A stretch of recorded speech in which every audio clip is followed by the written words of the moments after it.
सरोवर में कमल के फूल के ऊपर आके विराजमान हुए थे, नवजात शिशु का रूप धारण करके।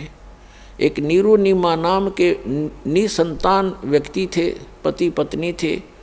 वो स्नानार्थ गए थे, उस तालाब पर प्रतिदिन जाया करते थे और वहाँ उनको परमात्मा ने वो परमात्मा स्वयं बालक रूप में मिले। वो बड़े खुश हुए और उसका प्रत्यक्ष दृष्टा थे एक अष्टानंद नाम के ऋषि। ये देख रहे थे कि आकाश से प्रकाश का गोला आया, जबरदस्त, बहुत ज़्यादा तेज था उसका, और अष्टानंद जी की आंखें एकदम बंद होगी, बंद होकर खुली। जब आंखें बंद हुई तो उसने क्या देखा कि कोई बालक है। जैसे सूर्य की तरफ आप कभी नज़र दृष्टि करते हो तो आपकी आंखें उस तेज को सहन नहीं कर सकती, आप एकदम बंद कर लेते हो या साइड में करते हो, तो क्या देखते हो कि सूर्य का प्रकाश रहित आकार का गोला सा आपको दिखाई देता है, गोलाकार दिखाई देता है। वो प्रकाश रहित होता है उसका और उसका आकार दिखता है। ऐसे ही ज्यों ही उसने उस प्रकाश का गोला जो बहुत दूर देखा था ऊपर से आता हुआ बड़ी स्पीड से, जैसे तारा सा टूटता है, अष्टानंद ऋषि की आंखें बंद हो गई। आंखें बंद होते ही उसने क्या देखा कि एक शिशु रूप दिखाई दिया, प्रकाश रहित आकार शिशु का। दोबारा आंखें खोली तो क्या देखा कि उस जिस सरोवर के ऊपर वो बैठा साधना करने की चेष्टा कर रहा था स्नान करके, उसी के एक कोने में जाकर वो प्रकाश सिमट गया। फिर अंधेरे में उसको कुछ नहीं देखा, क्योंकि सुबह सुबह ब्रह्म मुहूर्त का समय था। वो चला गया उठ के अपने गुरु जी के पास उसका संग का समाधान कराने के लिए कि आज मैंने ये क्या देखा गुरुवर। उनके गुरु जी थे स्वामी रामानंद जी। तो नीरुनिमा नाम के वो निसंतान दंपति थे, वो उठाकर ले गए। उनके घर परवरिश होने से 25 दिन तक परमात्मा ने कोई आहार नहीं किया, ना जलपान किया। वो चिंतित हो गए दोनों पति पत्नी। फिर परमात्मा ने कुंवारी गाय का दूध पीना प्रारंभ किया। परमात्मा की दया से ही उस कुंवारी बछिया ने दूध देना शुरू किया, गाय की बछिया। ये अलग से विषय है जो आज सत्संग दास शुरू करने जा रहा है, उसके वापस हट कर आते हैं। वही परमात्मा 120 वर्ष वहाँ रहे और 5 वर्ष की आयु में बड़े बड़े विद्वान, प्रकांड विद्वानों के छक्के छुड़ा दिए परमात्मा ने इस तत्व ज्ञान के अंदर। एक ही प्रश्न किया करते थे उन विद्वानों से, कौन ब्रह्मा का पिता है, कौन विष्णु की माँ और शंकर का दादा कौन है, पंडित जी दे बता। सबकी टाएं टाएं फीस हो जाती थी। ये तो अजरो अमर हैं, इनके कोई माता पिता नहीं है, और हमारे सदग्रंथों में लिखा है।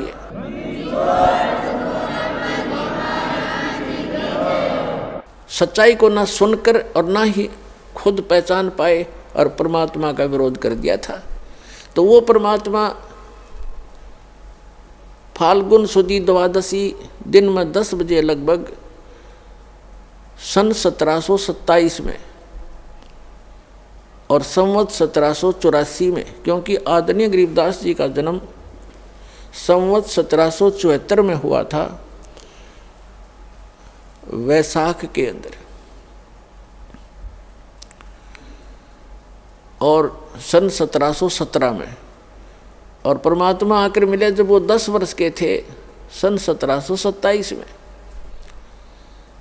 10 वर्ष के गरीबदास साहिब जी कौन थे, थोड़ी सी जानकारी देते हैं। गरीबदास साहिब जी का मूल गांव है करौथा, जहाँ पर अपना एक छोटा सा आश्रम था जो इन दुष्ट लोगों ने सुहाया नहीं, जिनकी रोजी रोटी बंद हुई थी झूठों की, और वहाँ झूठा प्रचार करके जनता को भ्रमित किया, मुख्यमंत्री को भ्रमित किया, क्योंकि वो भी आर्य समाजी है। और दास के ऊपर झूठे आरोप लगा के और झूठे केस में जेल में डाल दिया और उसको आश्रम को ग्रहण कर लिया। फिर भी परमात्मा कहते हैं कि साच को आँच नहीं होती। पुणात्मा आई कोर्ट ने हमारे हक में फैसला कर दिया।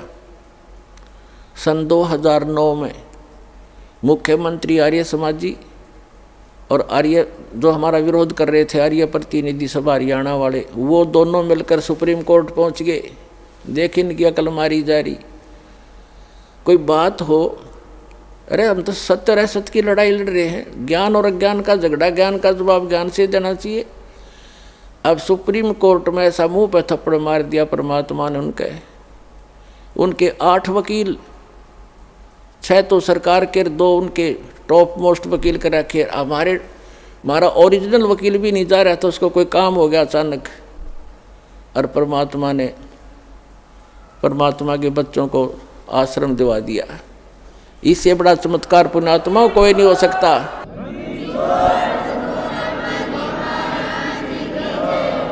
अब भगवान से बाहर कौन जाएगा? ये जज क्या है? ये भी परमात्मा के रिमोट से चलते हैं, उसी के बच्चे हैं, उनकी बुद्धि उनके हाथ में है।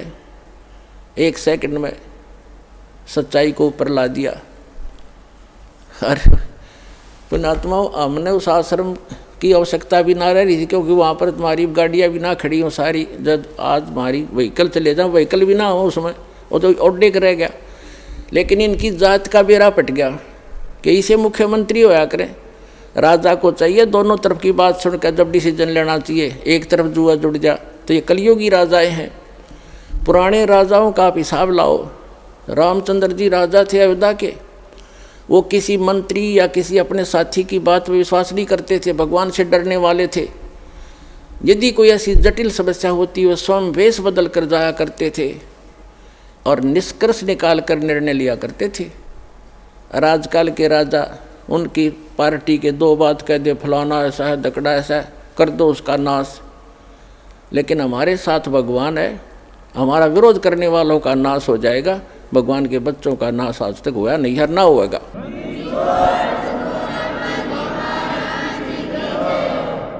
और हम ना किसी का बुरा सोचा और ना सोचते। तो पुण्यात्माओं, ये गंदा लोक है।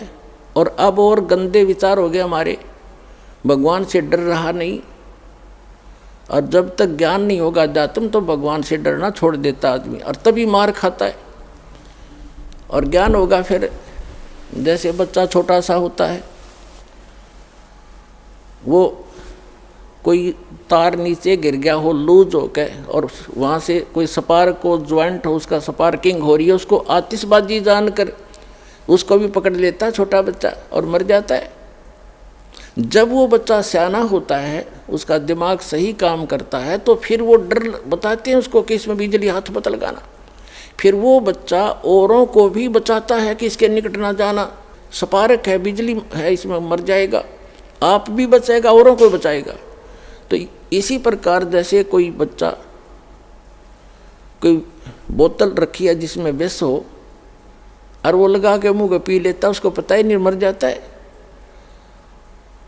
तो पुण्यात्मा, जब उस बालक को ज्ञान होगा, बड़ा हो जाएगा, उस पर लिखा है विष है, तो वो आप भी नहीं हाथ लाओ और दूसरों को भी नहीं लाने देगा कि इसके हाथ ना लगाना, इसमें जहर है। तो पुण्यात्मा, जो गलतियां आज हम कर रहे हैं, हम तत्व ज्ञान अध्यात्म ज्ञान की कमी के कारण वो विष पान कर रहे हैं, स्पार्क वाला तार पकड़ रहे हैं, रिश्वत लेकर और चोरी करके, जारी करके, मिलावट करके, और एक दूसरे को अपनी ताकत का दुरुपयोग करके सता के हम विष पान कर रहे हैं।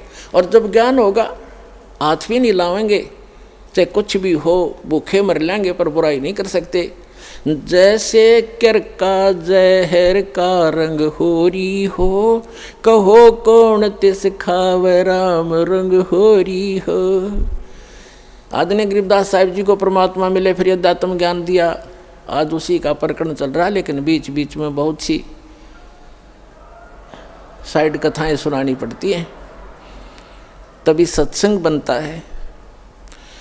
आदरणीय गरीबदास साहिब जी को परमात्मा मिले थे, सचखंड लेकर गए थे, फिर वापस छोड़ा था। उन्होंने उस तत्व ज्ञान को प्राप्त किया परमात्मा से। परमात्मा ने उनकी आत्मा में, कबीर जी ने पूरा अध्यात्म ज्ञान फीड कर दिया था। तब उन्होंने कहा था कि जैसे कर का जहर का रंग होरी हो, कहो कौन तिस खावे राम रंग होरी हो। कहते हैं आपके घर में होरी माने खुशी, जैसे आप होली मनाते हो, खुशी का दिन मनाते हो, कहते ये होरी नकली है। असली होली तो जब होगी तुम्हारे घर में भगवान की भक्ति होगी, सब दुख रोज टलेंगे। एक भक्त कह रहा था, जी हमने 11 वर्ष हो गए आज तक कोई त्यौहार नहीं मना लिया इस शरण में आए। जब इससे पहले क्या था कि ऐसे कभी तो घर में किसी भाई की मृत्यु होगी, कभी चाचा की होगी, कभी ताऊ की होगी, ताऊ के लड़के की होगी, कभी बहन का बटेऊ मर गया तो कभी बहन मर गई।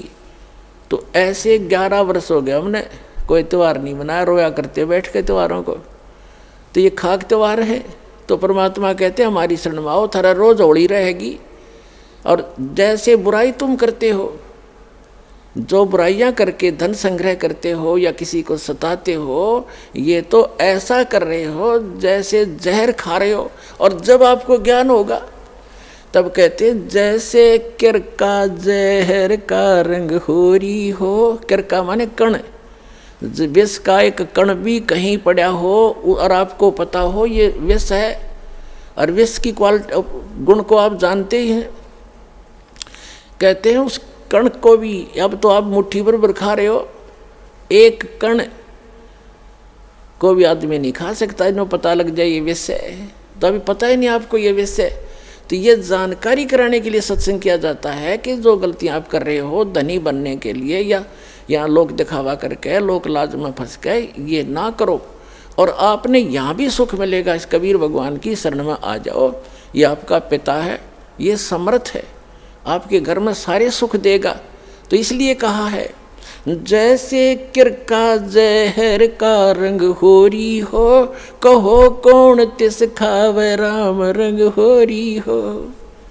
तो फिर ये गलतियां कोई नहीं करेगा, जहर नहीं खाएगा। ये बुराई करना, चोरी करना, रिश्वतखोरी करना, मिलावट करना, किसी को सताना, आप दुख पालेगा। भक्त दूसरे को दुखी नहीं कर सकता, यह आत्मा ही नहीं स्वीकारेगी आपकी इस ज्ञान के आधार से। तो क्रोथा का प्रसंग चला था, इसलिए आपको बताना पड़ा कि हमारा एक छोटा सा आश्रम था। इन दुष्टों को सुहाया नहीं, क्योंकि इनके ज्ञान की खाल उतार दी दास ने, अज्ञान की। इनसे भी आचार्यों की, शंकराचार्यों की, जितने भी मंडलेश्वर थे, ये डुप्लीकेट आदमी है, इनके पास तत्व ज्ञान नहीं है। और ये महर्षि दयानंद, ए भगवान, इतना नकली आदमी, इसका कोई ज्ञान प्रमाणित नहीं, इसकी कोई रहनी करनी स्वस्थ नहीं, और इसको महर्षि मान करके आज तक हम आदर की दृष्टि से देखा करते थे। देखो, आदमी तो मानो आदरणीय होता, लेकिन उसकी जो सीख थी वो आधार था कि वेदों अनुसार ज्ञान बता रहा हूँ मैं, और सत्यार प्रकाश लिख दिया, वेद अनुसार लिखा मैंने। जब दास ने वेदों को देखा, इसलिए महर्षि दयानंद के ज्ञान को वेदों से मिलाया कि यदि इसका ज्ञान वेदों से मिलता हो, और कबीर भगवान का ज्ञान तो सर्व वेदों का निष्कर्ष है, तो कबीर साहब के ज्ञान से तो उसको मिलना कहाँ था, वो तो वेदों से ही मेल नहीं खाया। तो दास ने इतना कहा था, भाई इसको छोड़ दो। उनके हित में कहा था, कोई उनसे हमने उनका कोई संपत्ति प्राप्त नहीं करनी थी, सिर्फ रास्ता दिखाना था कि अभी तक आप गलती पर हो और ये गलत मार्ग है। महर्षि दयानंद को वेद ज्ञान नहीं था। आप वेद को सच्चा मानते हो, वेद में ही देख लो। अब आम जनता जो आर्य समाजी है वो कौन है? हमारे भाई हैं, बहन हैं, मामा और बुआ के भाई बहन बेटियां हैं। लेकिन ये दुष्ट लोग हैं जो आचार्य, ये अपने स्वार्थवश उन्होंने ये सोचा कि यदि हमारे समाज के व्यक्तियों को इस सच्चाई का पता लग गया, सारे रामपाल के पास चले जाएंगे, इनका कल्याण हो जाएगा और तुम्हारी दुकान बंद हो जाएगी। ये उद्देश्य लेकर उन्होंने जुल्म ढा दिया। तो ये लोग कभी तैसी नहीं हो सकते, आज तक नहीं हुए ये लोग स्वार्थी। और दास ने परमार्थ में शीश दे रखा है, जेल चाहे जान जाओ, जेल की तो बात क्या है, पर इसको ऊपर लाकर छोड़ दूंगा। मालिक का साथ दास के है, सच्चाई को ऊपर लाऊंगा, पूरा विश्व का कल्याण होगा।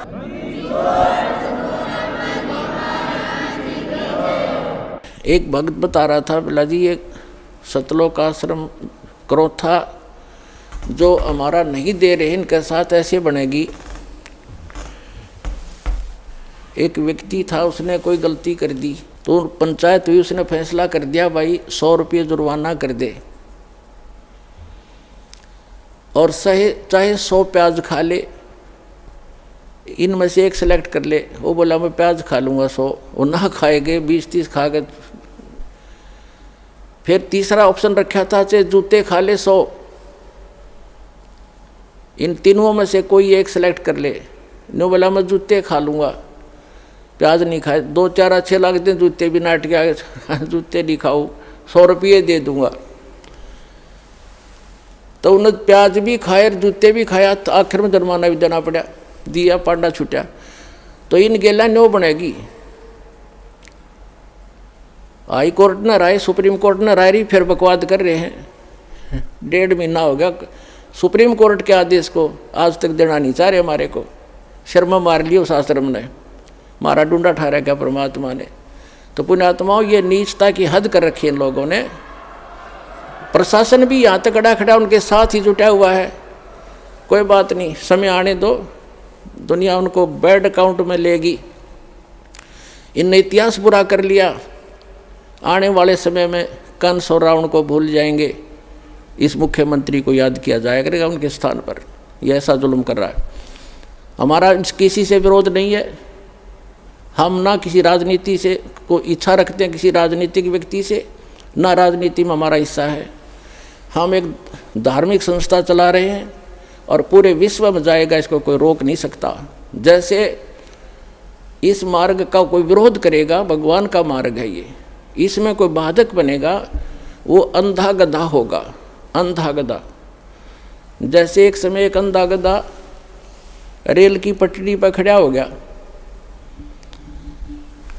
और उसने देखा भाई गड़ गड़ गड़ होता आ रहा है, कोई तुझे डिस्टर्ब करने आ रहा है। जिधर से उसने आहट सुनी उधर दोनों पैर कर लिए पिछले और दलुत्ती पिना ली कि मुझे कोई छेड़ेगा। होता राजा बना खड़ा था बीच में, उसने ये नहीं मालूम था कि तू खुद गलत स्थान पर खड़ा है, को रेल के मार्ग में खड़ा है तू। जब ट्रेन निकट आई, उसने अपनी शक्ति दिखाई, दोनों दुलती चलाई और ट्रेन ने पटक कर टुकड़े टुकड़े कर दिया भाई। तो पुण्यात्माओं, इस परमात्मा कबीर जी के मार्ग में ये अंधे गधे हैं जो बाधक बन रहे हैं। समय आएगा, परमात्मा इनको वो सजा देगा, याद रखेगा इनकी कई पीढ़ियों तक, और पूरा विश्व याद करेगा ऐसे जालिम लोगों ने जो भगवान के मार्ग में बाधा करते हैं। इन्हें मदद करनी चाहिए। ऐसा परोपकार हो रहा है, लाखों लोगों के सुख हो रहे हैं, बुराइयां छूट रही हैं, समाज की कुरीतियाँ दूर हो रही हैं, इनको वो एक आँख नहीं सुहा रही है। तो पुण्यात्मा, ये तो थोड़ा सा पिछला दर्द याद आ गया था, वो काटा है दास ने और सच्चाई बताई है। अब सत्संग सुनाते हैं। और पुण्यात्मा, हम तो आज भी किसी के बुरे के हक में नहीं, और ना हम बुरा कर सकते। कबीर साहब की हम शिक्षा पर चलते हैं, जो तो को काटा बो ता को बो तू फूल, और तोय फूल के फूल हैं वाह को है त्रिशूल। हम बुरा नहीं कर सकते, ना सोच सकते। इतना जरूर है भाई, पागल कुत्ते से बचने के लिए लठोड़ी जरूर रखनी पड़े कि जब पागल कुत्ता काटे ना जा, मारा नहीं करते, दिखाण दो उसे। तो हम उस शिक्षा का पालन करते हैं। हमारा कोई बुरा करे हम सपने में भी नहीं सोच सकते, हमारे विधान में नहीं है। ना तो हम भी उसी माटी के बने हुए, हम भी गलती कर लेते। लेकिन हमारा भगवान रुस जाएगा अगर हमने किसी का बुरा किया। लेकिन वो कुणसानदा थोड़ा ही है। परमात्मा कहते हैं कि मेरे तो छानी है, उससे क्या चीज़ छुपा है वो सब जानते हैं। तो हम आज भी यदि वो आकर अक्षमा याचना करनी पड़ेगी एक दिन उनको, और नहीं तो भयंकर पाप के भागी हो जाएंगे। आज भी आकर वो अक्षमा याचना करेंगे और भक्ति करेंगे तो हम सहर्ष उनको आम बच्चों की तरह स्वीकार करेंगे। लेकिन शायद उनके अंदर इतनी बुद्धि नहीं है, अहंकार में खत्म हो चुके हैं वो सभी हमारे भाई हैं। पूरी पृथ्वी के प्राणी हम एक परमात्मा के बच्चे हैं, हमें तो पता लग चुका है। ठीक है, घर का बालक या कोई पालतू कुत्ता भी पागल हो जाए, उससे बचना पड़ता है, फिर वो अलग बात है। लेकिन पूरे संसार के जितने भी प्राणी हैं, हम एक पिता की संतान हैं और सबके उद्धार के लिए प्रयत्न है। अब जो मानव शरीरधारी प्राणी हैं वो नाम लेंगे, दीक्षा ग्रहण करेंगे, बुराई त्याग देंगे, उनका तो मोक्ष होगा ही होगा। साथ में इस भक्ति, सत भक्ति, परमात्मा के दिए हुए इस अमृतवाणी के प्रचार से, और जो भक्त जाप करते हैं, सिमरण करते हैं, सुबह शाम दोपहर की भगवान की वाणी उच्चारण करते हैं और हवन यज्ञ करते हैं, धर्म पुण्य करते हैं, इनसे पूरे वातावरण में परिवर्तन आ रहा है। पूरे वातावरण में पशु पक्षियों पर भी असर होगा। जैसे एक बच्चा जा रहा सिमरन करता हुआ भगवान का, बहन बेटी भाई बस में बैठा है, तो उसका असर आसपास के भी होगा। जैसे कोई बीड़ी पी कर छोड़ता है, वो तो सारा कुछ वो इसी में गड़बड़ हो रही है और आसपास को भी नुकसान करता है, वो साथ बैठे वालों को। इसी प्रकार जैसे कोई हलवा बनाता है, हलवा बनाने वाला तो खा रहा है लेकिन आसपास के घरों में भी अच्छी महक जा रही है, उनको भी आनंद आ रहा है। तो इसी प्रकार जो सत भक्ति कर रहे हैं वो हलवा खा रहे हैं और उनके आसपास के मकानों में भी उसकी सुगंध अच्छी जा रही है। हर एक मीट पकावे, आप भी मरे, दूसरों को भी बुरी बदबू जा उसकी। तो इस प्रकार जो सत भक्ति आप जी कर रहे हो, ये पूरे विश्व को लाभ होगा। पशु पक्षियों पर भी इसका असर होगा। जो परमात्मा की वाणी दास सुनाता है और आप उसको कोई सीडी में ले गया है, कोई मोबाइल में चला रहा है, कोई हल के पीछे पीछे भी मालिक की वाणी बोल रहा है, उससे बीज भी अच्छा उत्पन्न होगा। उस अन्न को भी जो खाएगा, ऐसे व्यक्ति के बोए हुए को खाने वाले पर भी उसका असर होगा।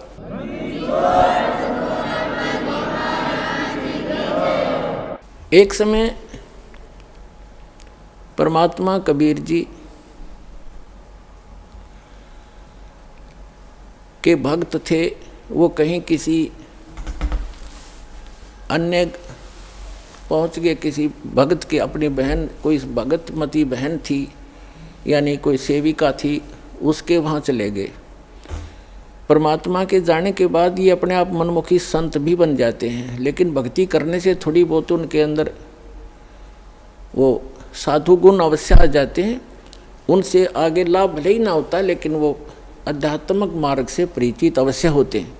तो इस प्रकार का एक संत किसी अपनी सेविका के घर चला गया और गुरुजी आगे गुरुजी की सेवा श्रद्धालु खूब करते हैं। और उनके घर, उस बहन के घर, जिसके घर वो उसकी शिष्या थी, उसके घर गया था वो संत। उसके घर उसकी बहन आई हुई थी, उस लड़की की बहन, और उसकी इकलौती पुत्री थी। वो विधवा हो गई थी 1 महीना पहले। और उस लड़की ने, संत भक्त आए हुए थे, उनके भोजन में उसने भोजन बना दिया। उसकी बहन ने कहा, बहन तू बना दे, मुझे कुछ और काम है और सेवा करती हूँ। तो उस बहन ने वो भोजन बनाया, साधु संत ने खाया। सुबह उठ के उसको सारी रात सपने आए, मेरी बेटी विधवा होगी, हे भगवान क्या होगा, मेरी बेटी विधवा होगी, इसके तो बालक भी छोटे छोटे हैं, अब इसका क्या हाल होगा हैं। आगे दूसरा पति, उसका भाई भी नहीं था पति का, बटेऊ का, अब इसका क्या रहा होगा, यानी इतनी चिंतित थी।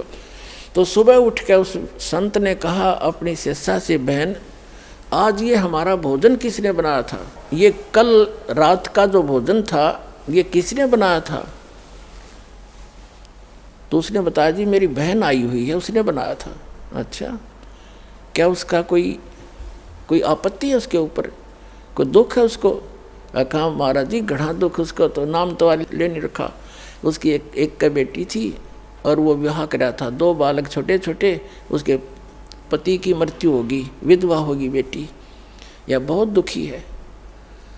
तो पुण्यात्माओं, अब उसके द्वारा बनाए गए वो सोच विचार जो उसके थे उस अन्न में पहुँचे, और उस अन्न को खाने से उस संत भी डिस्टर्ब हो गया। और इसी प्रकार आप इस भक्ति, जैसे बहन बेटियां हैं, अब क्या करती हैं, मोबाइल परमात्मा ने चला दिए और बहुत से सिस्टम ऐसे चल गए हैं। ये इतना सहज मार्ग है पुण्यात्माओं, जैसे आरती करते हो, सुबह का नित्यनेम भी करते हैं, क्योंकि इसमें मानसिक काम नहीं है। जैसे खाना बनाना इस रूटीन है। अब जैसे गाड़ी चलाते हैं, अब उसमें मानसिक काम घना नहीं होता, अभ्यास हो जाता है इनका, अपने हाथों का अपने आप ही। तो उसमें भगवान की भक्ति, जैसे आरती लगा दी, आरती भी करता रहे और काम भी करता रहे। और जैसे तो इसी प्रकार जैसे बहन आरती करती हैं या मंत्र करते करते नाम आरती रोटी बना रहे हैं, मंत्र करने लगे, तो उनका असर उस अन्न में भी होगा और खाने वाले को भी वो अनुकूल करेगा, उसमें उसका लाभ देगा। तो इसी प्रकार ये साधना ऐसी है, इससे बहुत पूरे विश्व का कल्याण हो जाएगा। अब उस प्रसंग पर आते हैं जहाँ हमने शुरू करना था। तो क्रोथा आश्रम जो है, क्रोथा गांव है एक, जिला रोहतक के अंदर, रोहतक झज्जर रोड पे। और वहाँ गरीबदास जी का मूल गांव था, धनखड़ गोत्र उनका। और वो किसान यानी जाट किसान उस घर में जन्म था उनका। उनके जो पिताजी थे वो गांव छुडानी में ब्याहे थे, यानी गरीबदास जी के नानके थे वो छुडानी में। और गरीबदास जी की माता का कोई भाई नहीं था, जिस कारण से गरीबदास जी के पूज्य पिताजी श्री बलराम जी नाम था उनका, धनखड़। और वो अपने ससुराल में घर जमाई रहने लग गए थे। वहाँ ज़मीन बहुत घनी थी, आज के 1400 एकड़ ज़मीन, उस समय के 2500 बीघा, वो बीघा दूसरा होता था। तो इतनी ज़मीन संपत्ति थी, तो वहाँ रहने लग गए। वहाँ जाने के बाद, छुडानी में जाने के बाद 12 वर्ष के उपरांत गरीबदास जी का जन्म हुआ था। और गरीबदास जी आजीवन वहीं रहे, उनकी संतति है आज भी। आधा गांव लगभग धनखड़ गोत्र से है, छुडानी, जिला झज्जर, हरियाणा। तो गरीबदास जी का ज़्यादा आना जाना क्रोथा गांव में ही रहा, क्योंकि भाईचारा वहीं था। तो कहने का भाव दास का ये है कि गरीबदास जी जब 10 वर्ष के हो गए और अपने ही, क्योंकि तब तो उन्हीं की अपना ही सारा कुछ हो चुका था, नाना जी की सारी संपत्ति उन्हीं की थी।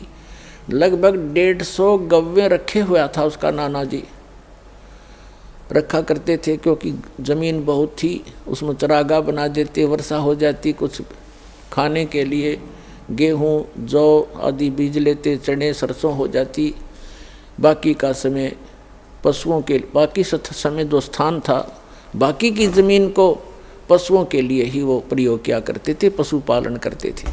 उसके साथ साथ 2-4 किराए के पाली होते थे गांव के, और कुछ ऐसे व्यक्ति होते थे जो गव्वे रखते थे, लेकिन उनके पास अपनी ज़मीन नहीं होती थी, वो भी उसी में चराया करते थे।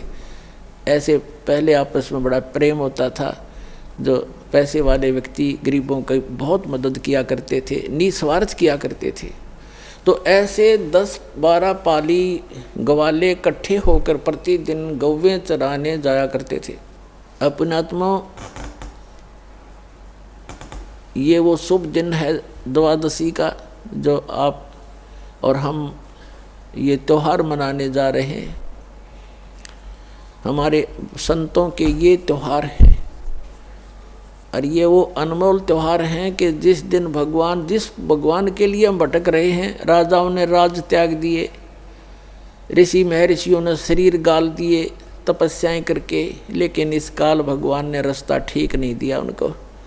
और भगवान रास्ता देने आए, सही विधि बताने आए, तो हमने स्वीकार नहीं किया अपनी अबोधता के कारण। अपन परमात्मा दिन का फाल्गुन सुदी, यानी फाल्गुन मास की द्वादशी, चांदनी द्वादशी, दिन के 10 बजे जो पाली, जैसे आजकल आप देख रहे हो बाहर धूप खूब हो जाती है, तो गव्वें चर रही थी। वो सभी 10-12 पाली इकट्ठे हो करके खाना खा रहे थे। सुबह सुबह का वक्त से चले जाते थे लेकर के 6 बजे, 7 बजे, 5 बजे पशुओं को। 10 बजे से वहाँ अपना खाना खा रहे थे, लगभग खाना खाने ही वाले थे। तभी परमात्मा आए सतलोक से, एक महात्मा, जिंदा महात्मा का रूप बना के, और थोड़ी सी दूरी पर, 500 फुट की दूरी पर आसमान से आकर वहाँ पृथ्वी पर अवतरित हुए। और ऐसे उसके साथ से रास्ता था, जिस वृक्ष के नीचे, जंडी के पेड़ के नीचे वो खाना खा रहे थे बच्चे बैठ के, कुछ बड़े थे कुछ बालक थे। उसके साथ से रास्ता जाता था दूसरे गांव को, कबलाना गांव से, छुडानी से कबलाना गांव सीमा लगती है। उस सीमा के ऊपर ही छुडानी के खेतों में परमात्मा वहाँ आकर अवतरित हुए। और उस रास्ते पर ऐसे जैसे राहगीर एक यात्री चलता है पैदल, ऐसे चलते आ रहे थे। उन पालियों ने देखा कि महाराज जी आ गए हैं, महात्मा जी, और प्रणाम किया। सभी ने राम राम कहा, परमात्मा ने भी राम राम का उत्तर दिया। तो जितने भी वहाँ पाली ग्वाले थे उन्होंने कहा महाराज जी भोजन पाओ, आ जाओ भोजन खा लो। परमात्मा ने कहा भी भोजन तो मैं अपने गांव से खा कर आया हूँ। बच्चों ने सोचा कोई डेरा होगा कि कहाँ से आए हो महात्मा जी। उन्होंने कहा कि मैं सतलोक से चलकर आया हूँ भाई, मेरा गांव है सतलोक। बच्चों ने सोचा होगा कोई सतलोक गांव भी होगा भाई कितना। फिर महाराज जी भोजन खा लो, भोजन नहीं खाओगे ना तो दूध तो पीना पड़ेगा अपना, क्योंकि हम अतिथि को ऐसे बगैर खाए पिए जाने नहीं देते। एक प्रेम भाव से आतिथ्य सत्कार करने के लिए उन्होंने ऐसे बोला। तो परमात्मा ने कहा भाई दूध पिलाना चाहते हो तो पिला दो, मैं कंवारी गाय का दूध पीता हूँ। अब जो बड़े बड़े पाली थे, कोई 40 वर्ष का, कोई 50 वर्ष का, कोई 30 वर्ष का, कोई 20 वर्ष का, वो कहने लगे महाराज जी आपकी दूध पीने की नीत नहीं है, आप तो मजाक करते हो। कंवारी गाय कोई दूध दे सकती है? गाय तो जिसको बच्चा हो चुका हो, लागड़ गाय ही दूध दे सकती है। परमात्मा बोले भाई देख लो, यदि दूध पिलाना है तो कंवारी गाय का पीता हूँ। तब गरीबदास जी खड़े हुए, 10 वर्ष के बालक थे। कहते पिछले तप से होत हैं पूर्ण हंस मुराद, पिछले संस्कार से प्रेरणा बनती है। जो आप यहाँ पहुँचे करोथा में ऐसे नहीं आते। इस ज्ञान को दुनिया सुनने लग रही है और कह लाखों लोग करोड़ों लोग सुनते हैं और कौन पहुँच पाते हैं। पिछले जब से होत है पूर्ण हंस मुराद, पिछले संस्कारों से ये सब काम मनोकामनाएं पूर्ण हुआ करती हैं। तो एकदम खड़े हुए जैसे बालक लीला करते हैं, अबोध बालक सा। एक गाय थी, बछिया थी उनकी एक बहुत प्रिय, उसके गले में एक छोटा सा रस्सा बांध रखा था। उस रस्से को पकड़ के ले आए, वह साथ साथ चल पड़ती थी गरीबदास जी के, जहाँ ले जाता तो वह ऐसी शरीफ सी थी। और वो गाय थी 1-1.5 वर्ष की, दूध छोड़ रखा था माँ का पीना, अभी नए दूध हो ही नहीं थी वो, यानी गर्भ नहीं धारण किया था, सांड ने टच नहीं की थी, अनब्यावर कहते हैं उसको। वेदों में ऋग्वेद मंडल नंबर 9 सूक्त नंबर 1 मंत्र 9 में यही स्पष्टीकरण दिया है कि जब वो परमात्मा आता है तो कंवारी अभियधन्या धेनु शृणंती, मतलब कंवारी गाय से उसकी परिवर्ष की लीला होती है और कंवारी गाय का दूध पीता। तो उन्होंने कहा भाई, गरीबदास जी ने कहा देखो महाराज जी इसका बालक तो बच्चा तो है नहीं कोई, हैं छोटे छोटे थन सतन हैं इसके, या दूध कैसे देगी। तो परमात्मा ने कहा, खड़े वह बछिया खड़ी थी और ऐसे थपकी मारी, लंबे लंबे सतन हो गए। और कहा परमात्मा ने कि कोई सफ़ेद कोई पात्र लाओ साफ। तो मिट्टी के पात्र होते थे, उनको मांझ धोकर रखा हुआ था, जैसे लस्सी का ले जाते हैं, वो उन्होंने खाली कर लिया था, धो भी लिया था। कहने लगे ये ला पात्र, इसके नीचे रख ले भाई। गरीबदास जी नीचे बैठ गए, कबीर परमात्मा ने कमर पर थपथपी लगा दिया, आशीर्वाद दिया बछिया को। लंबे लंबे सतन हो गए, 3-3, 4-4 इंच के, और दूध की धार बंद की और वो पात्र भर गया, फिर बंद हो गई अपने आप। पुणात्माओं, गरीबदास जी ने वो सारा का सारा दूध परमेश्वर को दे दिया। परमेश्वर ने थोड़ा सा पिया और फिर कहा ले बच्चों पी लो, ये अमृत है, इस लोक से नहीं, ये मेरे सतलोक से आया है। लेकिन जो बड़े अपना बुद्धिमान मानने थे, अकलबंद मानने थे, वह कहने लगे हम ना पीवा, ये पाप का दूध है। तंत्र जंतर मंतर करके कुंवारी बछिया का निकाल दिया, हम ना पीवा कुंवारी बछिया का दूध, ये तो पाप का दूध है। और तेरी जात का पता नहीं तो कौन सी जात का है, तेरा जूठा कदे भी ना पीवा मैं।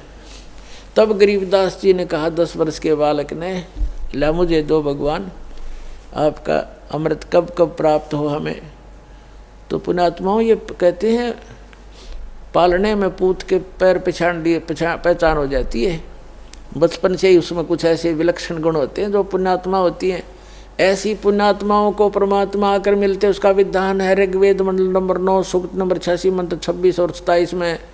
ऋग्वेद मंडल नंबर 9 सूक्त मंत्र 82 मंत्र 1 2 3 में, ऋग्वेद मंडल नंबर 9 सूक्त 20 के मंत्र 1 में, ऋग्वेद मंडल नंबर 9 सूक्त 54 के मंत्र 3 में, ऋग्वेद मंडल नंबर 9 सूक्त 94 के मंत्र 1 में, ऋग्वेद मंडल नंबर 9 सूक्त 95 के मंत्र 2 में, ऋग्वेद मंडल नंबर 9 सूक्त 1 मंत्र 9 में, ऋग्वेद मंडल नंबर 9 सूक्त 96 के मंत्र 16 से लेकर 20 में यही प्रमाणित किया है कि वो परमात्मा ऊपर के लोक में रहता है। सह शरीर है, नर आकार है, सिंहासन की तरह राजा की तरह सिंहासन पर विराजमान है, वहाँ से गति करके आता है, सह शरीर आता है, अच्छी आत्माओं को मिलता है, उनको उपदेश देता है, ज्ञान देता है, सत्य भक्ति बताता है। और यहाँ कवियों की तरह आचरण करता हुआ घूमता है, वाणी के द्वारा अपना महिमा गाता है, लोकोक्तियों के माध्यम से, दोहों के माध्यम से, जिस कारण से एक प्रसिद्ध कवियों में से भी एक प्रसिद्ध कवि का की उपमा उपाधि भी प्राप्त करता है, लेकिन वो होता है भगवान। ये निष्कर्ष है चारों वेदों का। तो पुण्यात्माओं, उसी विधान अनुसार वो परमात्मा वहाँ आए, गरीबदास जी से फिर ज्ञान सुनाने लगे। वो उन अच्छी आत्माओं में से एक थे, वो महापुरुष आदरणीय गरीबदास साहिब जी, जो छुड़ानी के बालू में जन्मे थे। और वहाँ आकर के परमात्मा ने उनको सतज्ञान दे दिया।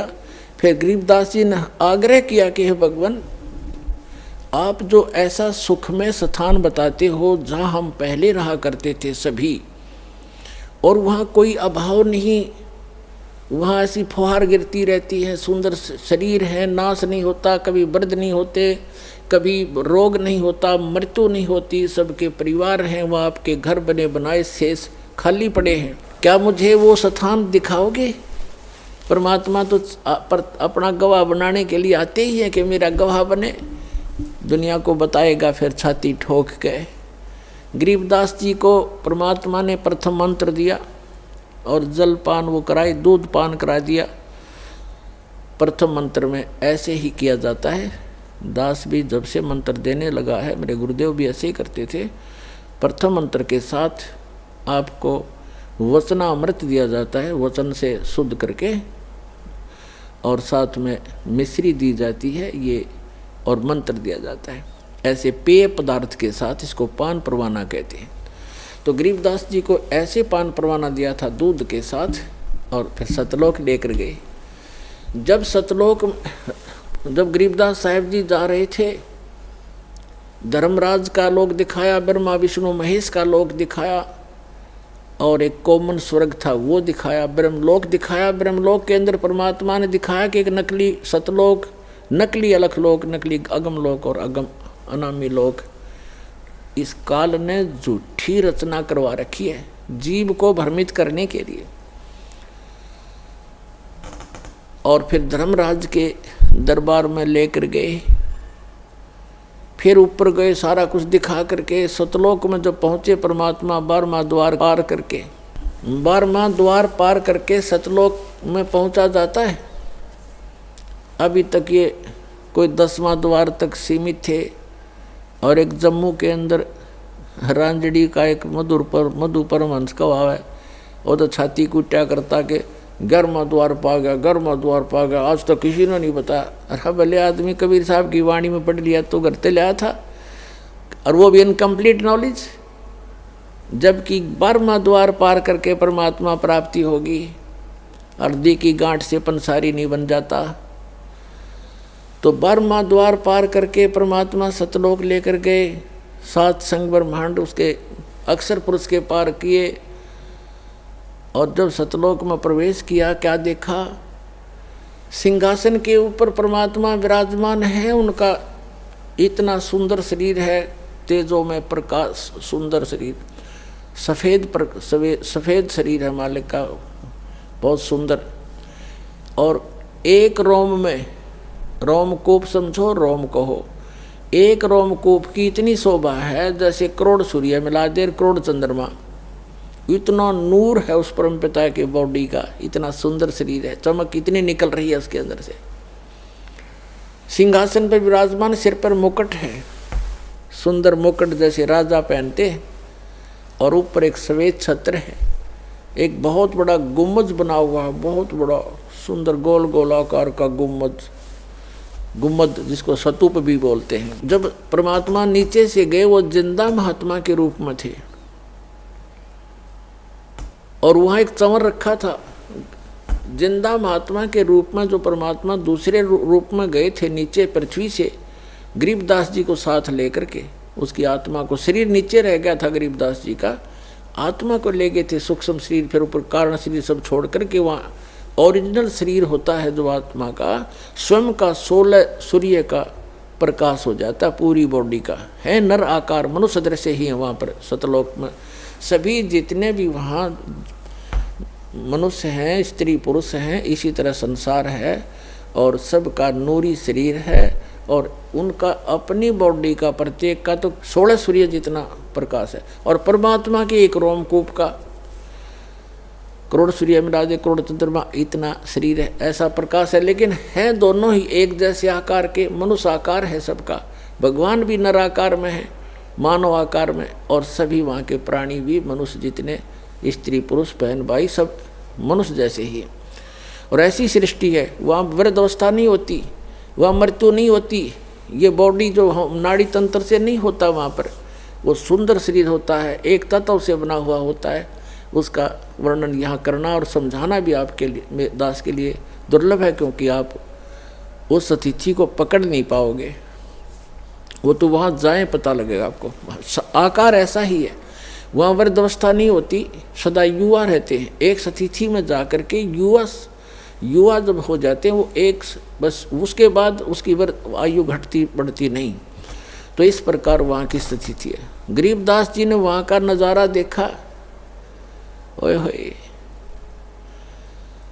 और फिर क्या किया कि कबीर साहब जो जिंदा महात्मा के रूप में गए थे, वो चंवर उठाकर अपने दूसरे रूप जो सिंहासन पर विराजमान थे उस पर चंवर करने लगे। जैसे एक सेवक अपने गुरुदेव पर करते हैं या नौकर अपने राजा पर करते हैं, राजा के सेवक श्रद्धा से मक्खी हटाने के लिए, जीव जंतु ना मर जाए उद्देश्य तो उनका ये होता है। लेकिन वहाँ एक शौक के लिए, शान और आदर सत्कार के लिए करते हैं, वहाँ मच्छर माखी का कोई लेन देन नहीं है, कोई व्यवहार नहीं है। तो गरीबदास जी ने सोचा कि ये जो नीचे से बाबा जी आया है, ये तो नौकर है इस भगवान का, इसका सेवक है, चेला चला होगा इसका, और भगवान तो ये बैठा है, न्यू देखे बार बार उसके चेहरे का। गरीबदास जी कहते हैं कि सवेत छतर सिर मुकुट विराजे और देखत ना उस चेहरे नो। भगवान के सिर पर सफ़ेद मुकुट है, ऊपर सफ़ेद छत्र है और सुंदर मुकुट है। कहते उस चेहरे ने देखते नहीं, वो साकार है, हमरे ही उनिहार है, हमारा सृजनहार। उनिहार माने हमारी शकल का, हमारे जैसा है हमारा भगवान, हमारा सृजनहार। तो गरीबदास जी असमंजस में पड़ गए, भी ये क्या चक्कर है। उन्होंने देखा ये है भगवान तय। इतने में क्या हुआ कि वो खड़ा हो गए, जो सिंहासन पर विराजमान थे तेजो में शरीर युक्त परमात्मा सतपुरुष, वो खड़े हुए, और जो बाबा जी रूप में साधु जिंदा महात्मा के रूप में नीचे से गए थे, वो उस सिंहासन पर विराजमान हुए। और वो तेजो में नूर शरीर वाला जो भगवान दिखाई देता, वो चमर उठाकर उस जिंदा महात्मा वाले बॉडी पर, शरीर पर, सिंहासन पर विराजमान पर चंवर करने लगे एक सेवक की तरह। अब गरीबदास जी कभी बाबा जी की तरफ देखे, कभी भगवान की तरफ देख रहे थे। अब सोच रहे थे मन में कि बाबा जी ता छांडी भाई, भगवान इसका ऊपर चंवर करे, ये क्या चक्कर है। इतने में क्या हुआ कि वो तेजो में शरीर और जिंदा वाले शरीर में समा गया। अकेले वो कबीर भगवान जो नीचे से एक जिंदा महात्मा के रूप में गए थे, अनंत कोट ब्रह्मांड के सिंहासन पर विराजमान है और चंवर अपने आप हो रहा है। और परमात्मा का, जिंदा महात्मा का रूप फिर उतना ही नूरी बन गया, इतना तेज बन गया और सकल न्यों की न्यों। तब परमात्मा ने कहा था कि गरीबदास, जहाँ तुम रह रहे हो बालक, वो एक पुनिशमेंट प्लेस है, वो एक प्रिजन है तुम्हारे लिए, एक कारागार है। वहाँ कोई जीव सुखी नहीं। अब वहाँ से जब देखते हैं ऊपर जा कर के आत्मा निर्मल हो जाती है और वहाँ इतनी तेज दृष्टि होती है, यहाँ की सुई सुई देख सकता वहाँ का गया हुआ व्यक्ति, इतनी आत्मा की आई का इतना तेज है उसकी नज़र। तब गरीबदास जी नीचे देख रहा है, ओए होए ऐसे दिख रहे जैसे कीड़े मकोड़े तंग पा रहे हों, प्रत्येक की बॉडी के अंदर का सामान भी दिखाई देता वहाँ से, इसके अंदर क्या है। इसमें ब्लड की नदियाँ बह रही हैं, नाड़ियाँ, इनके अंदर ब्लड बह रहा, वो भी उसके अंदर भी करोड़ों जीव घूम रहे हैं, हाँ मचल मचा रहे हैं, इधर घूम रहे हैं, टट्टी पेशाब हार्ड मांस ये दिखाई देता। अब तो हमारी आँखों पर चर्बी डाल रखी है हमने, ये सब कुछ दिखाई देता है। इससे की पॉलिश पे, पाउडर पे, दिन रात लिपस्टिक लाण पे, डंगे पर डंगा लाण पे हम अपना जीवन नाश कर देते हैं और 1 सेकंड में मृत्यु हो जाती है। इसमें कीड़े पड़ जाते हैं, जख्म हो जाता है। इसके अंदर हम संतुष्ट हुए बैठे हैं और यहाँ की बकवादों में इसको जीवन नाश करते हैं, जो वहाँ जाकर पता चलता है। तब परमात्मा ने कहा कि अब गरीबदास अब नीचे जा बेटा, ये है तुम्हारे स्थान, ये खाली महल पड़े सारे जो नीचे चीटी से लेकर हाथी तक और राजा और रंग जितने पृथ्वी पर इस काल के 21 ब्रह्मांड में तुम गए हो, और जितने ये परब्रह्म के उस परब्रह्म के अक्षर पुरुष के लोक में गए हैं, इन सब के इस सतलोक के अंदर अलग अलग बहुत सुंदर महल हैं, एक जैसे, उनमें कोई अंतर नहीं किसी भी फैसिलिटी का।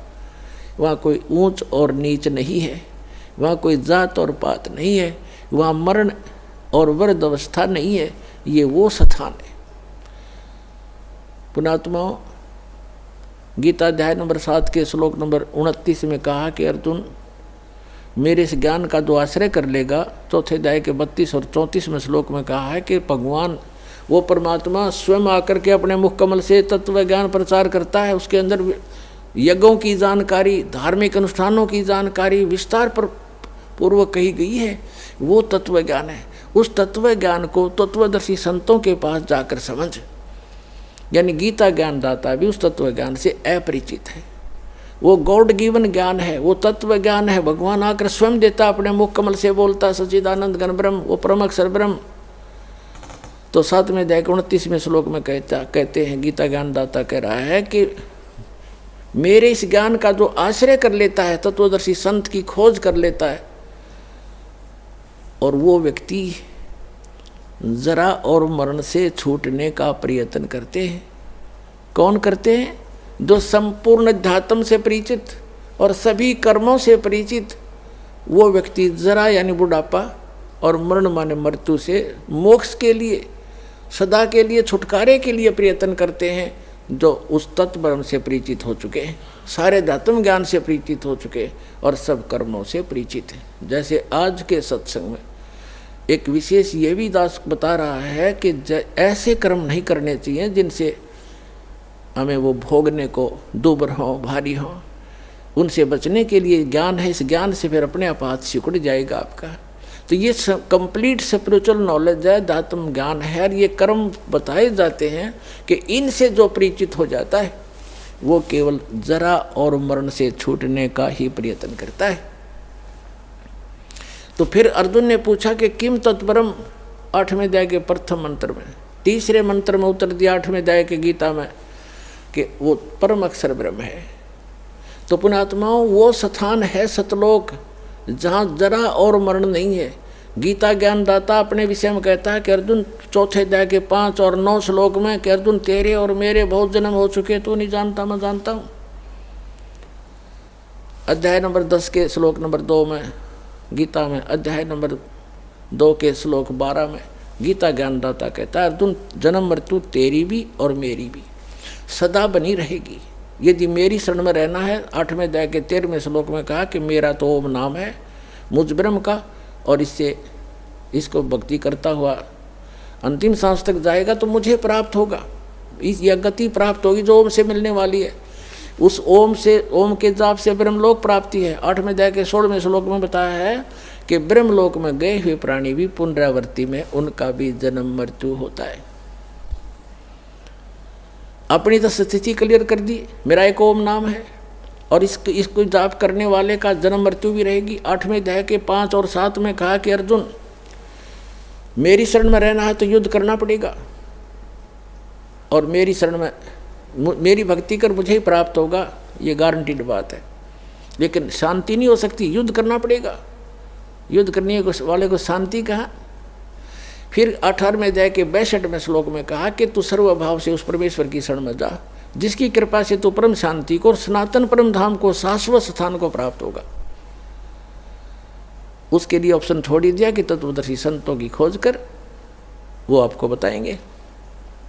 गीता ज्ञानदाता उस तत्व ज्ञान से अपरिचित है, अन्यथा एक अध्याय और लिखवा देता अगर उसमें उसको ज्ञान होता। 15वें अध्याय के 1 से 4 का सारांश है कि तत्वदर्शी संत की पहचान भी बताई है कि जो उल्टे लटके हुए संसार रूपी वृक्ष के सभी छंद बता देगा, सभी विभाग बता देगा, जड़ से लेकर पत्तों तक सवेदवित, वह वेद के तात्पर्य को जानने वाला तत्वदर्शी संत है। उसके पश्चात परमेश्वर के उस परम पद की खोज करनी चाहिए। 15वें अध्याय के 4 श्लोक कि जहाँ जाने के बाद साधक फिर लौटकर कभी संसार में नहीं आते। तो वो स्थान है सतलोक, जो गरीबदास साहिब को परमात्मा ने दिखाया। फिर गरीबदास जी से कहा कि जा बेटा नीचे जाओ। गरीबदास जी कहने लगे, हे भगवान, इसे गंदे लोक में मुझे ना भेजो मेरे दाता, वहाँ तो इधर तो देखने को दिल नहीं कर रहा। यहाँ की स्वर्ग की यह हालत है और नीचे तो और बुरा हाल हो रहा है। तो परमात्मा ने कहा, वैसे तुम यहाँ नहीं रह सकते बच्चा, क्योंकि जब आप यहाँ से गए आप पुण्यों से परिपूर्ण थे, अब इतने ही पुण्यों से भक्ति से धनी होकर के वापस आ सकते हो, तब यहाँ पर स्थायी स्थान मिलेगा तुम्हें। और उसके लिए मैं ऐसा मंत्र दूंगा, सतनाम और सारनाम और प्रथम मंत्र, इन सब की भक्ति करने से आप वहाँ ऋणी होगे हो, काल के जाल में फंसे हो। वो तुमसे टैक्स लेता है, क्योंकि ये पृथ्वी किस ब्रह्मांड उसने भक्ति कर तो तप करके प्राप्त किए, ये उसका अपना साधन है। और तुम गलती से चले गए, गलती करके वहाँ। अब उसने पहले तो तुम्हारे को लूटा, स्वर्ग बना करके वहाँ रेस्टोरेंट बना रखे हैं। 10% किसी में चार्जेज है, किसी में 20%, किसी में 25% टैक्स लेता है। बाकी सब सुविधाएं, नाचना गाना और बकवास रंडी बाजी कुछ करो वहाँ पर। लेकिन वो पैसे खर्च होते, उस धनी उस पुण्य अक्षीण होते, और जिससे ये सब अपना गुजारा चला रहे। तब परमात्मा ने कहा, तुम नीचे जाओगे, एक ऐसी अनमोल भक्ति दूंगा बेटा, थोड़े ही समय से घने धनी हो जाओगे उस भक्ति के। अब क्या बताया है। फिर गरीबदास जी नीचे आए।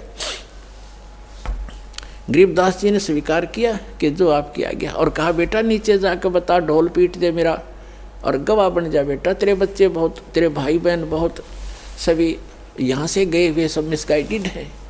और कबीर भगवान ने उनके अंतःकरण में कंप्लीट स्पिरिचुअल नॉलेज फीड कर दिया।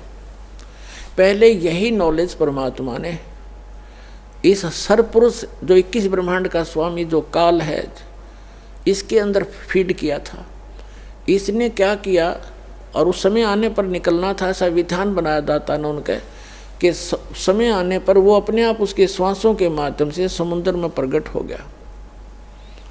सामने श्वासों से बाहर निकला तो कमल के फूल के ऊपर ऐसे बहुत सुंदर जो वेद बने बनाए उसके अपने, जैसे आप देखते हो कहाँ से फैक्स किया जाता है, ईमेल की जाती है, कहाँ कंप्यूटर से निकाल लिया जाता है, पूरा मैटर, बुक की बुक निकाल लो, ग्रंथ के ग्रंथ निकाल लो, ऐसे उसके श्वास के अंदर से वो ग्रंथ बाहर आ गए। हमारी ये भौतिक विज्ञान है, वो आध्यात्मिक विज्ञान है। उसके अंदर 2 सेकंड में कागज़ के कुछ एक जादूगर, आप जैसे कई मूर्ख बनाते हैं हमें कि उसमें कहाँ से कागज़ आ गए, कागज़ था ही नहीं, ये नहीं था। अरे भगवान ने तो पृथ्वी बना दी, ये कहाँ था पहले? उन्हें कागज़ बनाते देर लगे। तेरा हमारी यहाँ बुद्धि सीमित कर दी अनाड़ियों ने। तो उसने ज्ञान पढ़ा। इस काल भगवान ने क्या किया, उस सारे ज्ञान को पढ़ा जिसके अंदर उसकी विशेष जानकारी थी और भक्ति विधि थी, वो उसने नष्ट कर दी। केवल काम चलाओ ग्रंथ रख लिए, जो ना तो भगवान की महिमा भी है उस ग्रंथों में और उसका ज्ञान पूरा नहीं है। और वेद भी लास्ट में लिख देते हैं नेति नेति, कि जितना हम बता रहे हैं इतनी महिमा उसकी नहीं है, उसकी और भी शेष है। तो इस प्रकार चौथे अध्याय 15वें अध्याय के चौथे श्लोक में कहा है कि उसके पश्चात परमेश्वर की उस परम पद की खोज करनी चाहिए जहाँ जाने के बाद साधक लौटकर कभी संसार में नहीं आते। तो गरीबदास साहिब जी को नीचे भेजा परमात्मा ने, कहा कि जा बेटा तुझे इतनी ऐसी भक्ति दूंगा। तो गरीबदास जी ने फिर थोड़ा सा प्रमाण दिया है, थोड़ा बताऊंगा फिर सत्संग इससे हटकर है। क्या कहा? सतनाम पालड़ रंग होरी हो और 14 लोक चढ़ावे राम रंग होरी हो, 3 लोक पासंग धर रंग होरी हो, तो ना तुलाया राम रंग होरी हो। ये सतनाम इतना कीमती है। ये सतनाम सतनाम नहीं है, ये 2 अक्षर का वो सतनाम जिसमें एक ओम मंत्र है, एक तत् सांकेतिक है। गीता अध्याय नंबर 17 के श्लोक नंबर 23 में ये कंप्लीट मंत्र लिखा है, ओम तत्सत। लेकिन ओम तो सीधा है, लेकिन तत् और सत ये सांकेतिक है, ये कोड वर्ड है।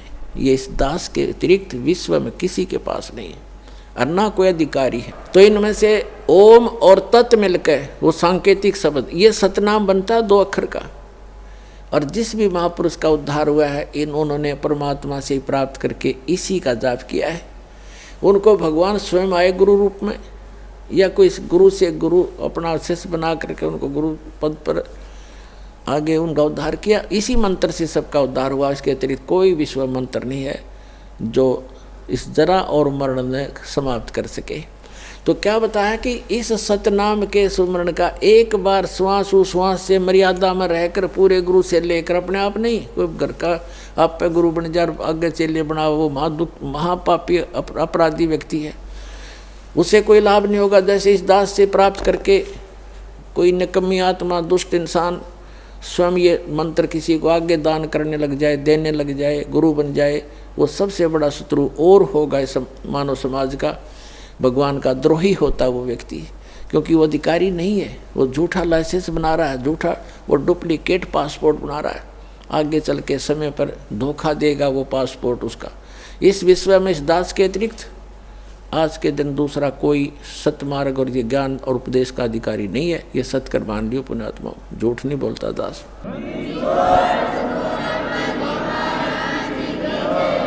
और कोई मान बढ़ाई की बात नहीं, आपको आगाह कर रहा हूँ कि नकलियों में फंस कर तो हमने इतने जीवन नाश कर लिए। तो कहने का भाव ये है कि गरीबदास जी को जो परमात्मा ने बताया, गरीबदास जी ने आगे बताया कि ये एक सतनाम इतना कीमती है, एक बार श्वास उश्वास से एक बार सिमरण करने का कितना धन, कितनी वैल्यू है इसकी, कितनी कीमत है।